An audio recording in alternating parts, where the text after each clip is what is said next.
Magandang araw mga ka-citizen. Mula Makati, pupunta naman tayo ngayon sa Bulacan para sugurin ang isang beneficiary ng ating City Travel Cares. Tara, sugurin na natin siya. Let's go!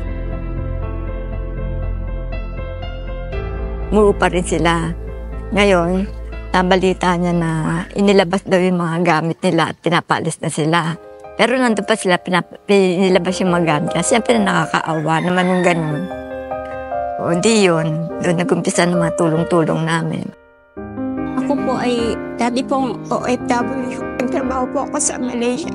6 years. Yung po umuwi po ako ng 2017, wala walang ipon. Yung sahod kong pinadala ko sa asawa ko, yung magkupunsan niya, dinala po. Kasi wala na rin po akong asawa. Pag uwi ko, wala na yung asawa.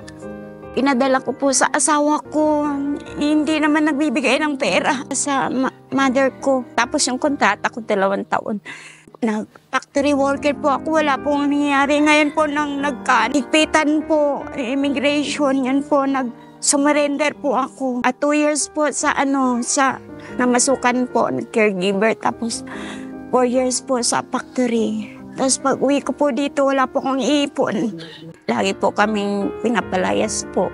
Bis na bili namin ng pagkain, babayad po sa renta. Hanggang di na rin po kami makabayad. Ganun po, lipat-lipat kami, pinapalis kami, hindi kami makabayad ng bahay. Buhay po namin, sobrang hirap po. Ako na lang po. Sige po, alalayan ko na po kayo. Salamat. Yan.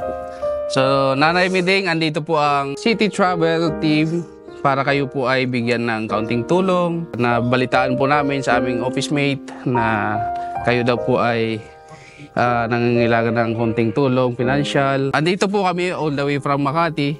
Napasugod po kami dito sa Bulacan. Salamat sa surprise po talaga ako. Na-surprise po talaga kayo. Nay, ibibigay na namin sa inyo yung po ng dala po namin ay. So unang-una na meron kayong groceries worth 5,000 pesos and 1 sack na bigas. Nay, hindi lang po yan yung dala namin para sa inyo. Meron din po kaming ibibigay galing sa City Travel.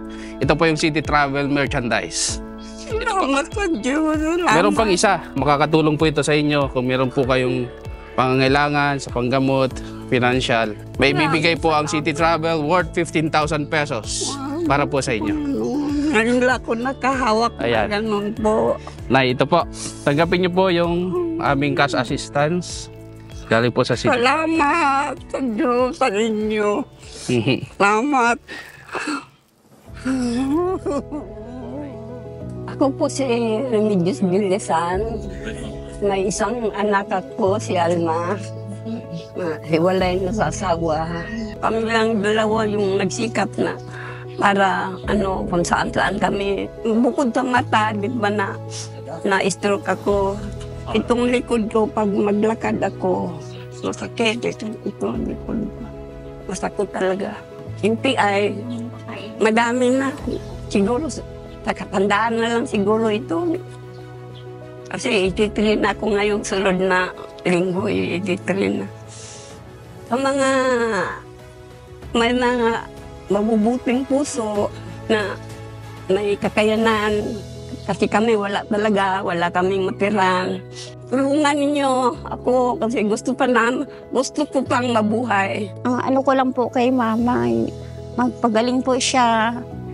Ganun po talaga ang buhay, tumatanda na tayo, maraming karamdaman. Magpagaling lang siya. Maraming salamat po sa City Travel. Maraming salamat po. Hulog ka po kayo ng langit sa amin.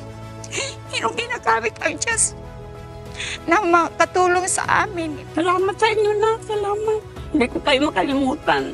City Travels, maraming salamat sa inyo. Sana lumaganap ng lalo yung kabuhayan.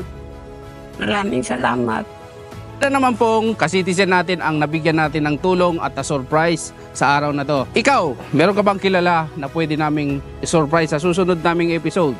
Itag mo na sila at i-comment mo na rin below para sila naman ang aming susugurin sa susunod na City Travel Cares. Ito si Abel from City Travel, your trusted travel companion.